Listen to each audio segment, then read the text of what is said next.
एक चुनी हुई सरकार और सरकार के मुखिया को बिना सबूत 5 महीने जेल में बिताना पड़े।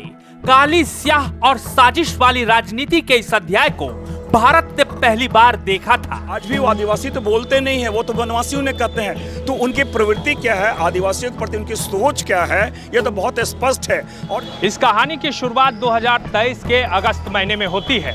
अगस्त महीने में ईडी के द्वारा पहली बार समन भेजा जाता है तत्कालीन मुख्यमंत्री हेमंत सोरेन को। उस समन में यह कहा जाता है कि 14 अगस्त को आपको ईडी कार्यालय आना है और आपसे पूछताछ होनी है।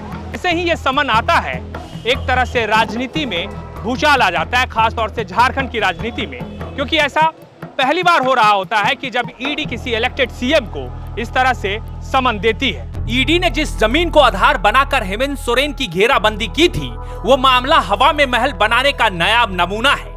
सर वो सोच रहे हैं जमीन ले लेंगे।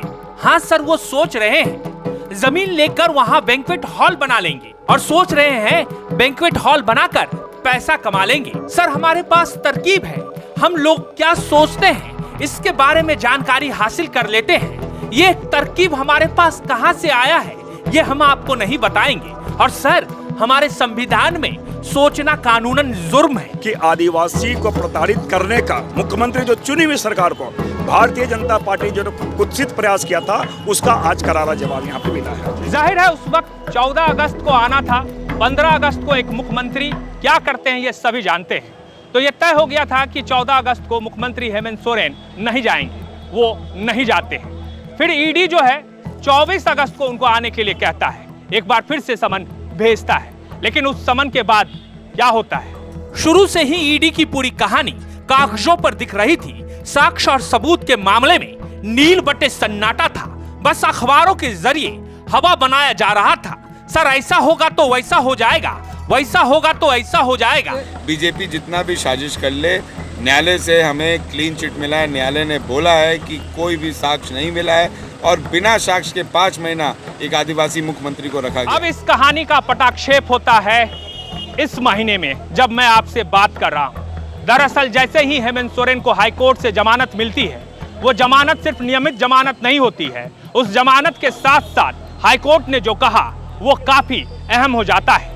उस अहम जानकारी की वजह से ये तय हो जाता है कि हेमंत सोरेन को 5 महीने तक जेल में रखना ईडी के लिए क्या सही में साजिश का एक हिस्सा था। 2024 के जनवरी महीने में बिना सबूत बिना साक्ष्य के 3.5 करोड़ जनता के द्वारा चुनी हुई सरकार के मुखिया को रात के अंधेरे में, वो भी राजभवन से पीछे के दरवाजे से ईडी गिरफ्तार कर ले जाती है। गंध राजनीति की ये वो तस्वीर थी जिसे देखकर लोकतंत्र भी शर्मिंदा था। क्योंकि आज भी भारतीय जनता पार्टी आदिवासियों के प्रति जो दृष्टि, जो उनका नजरिया है, जो रवैया है, आज भी वो आदिवासी तो बोलते नहीं है, वो तो वनवासियों ने कहते हैं। तो उनकी प्रवृत्ति क्या है, आदिवासियों के प्रति उनकी सोच क्या है, ये तो बहुत स्पष्ट है। और जिनको यहाँ प्रभारी बनाया गया, मैं समझता हूँ सबसे पहले तो शिवराज चौहान जी को आदिवासियों से माफी मांगनी चाहिए। उन्हीं के कार्यकाल में कि आदिवासी वक्त में मुंह पे मूत्र त्यागा जाता, ये उनकी प्रवृत्ति है। हाईकोर्ट ने हेमंत सोरेन को नियमित जमानत देते हुए कहा है ईडी ने उन्हें गिरफ्तार किया,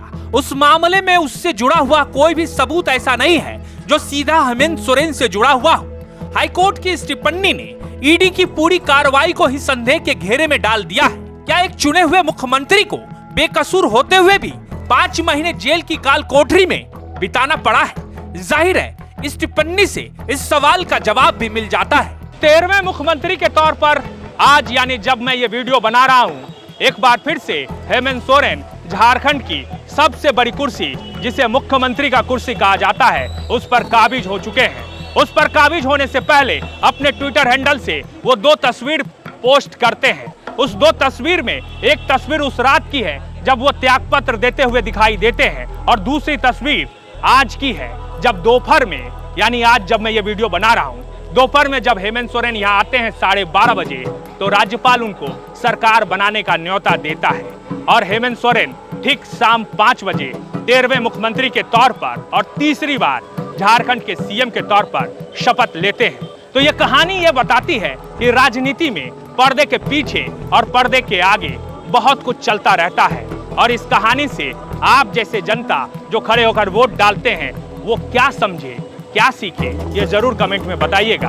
हमारा प्रयास अगर आपको अच्छा लगता है तो वीडियो शेयर कीजिए, लाइक कीजिए। नमस्कार, मैं हूँ राज सिंह, आप देख रहे हैं समाचार वाला।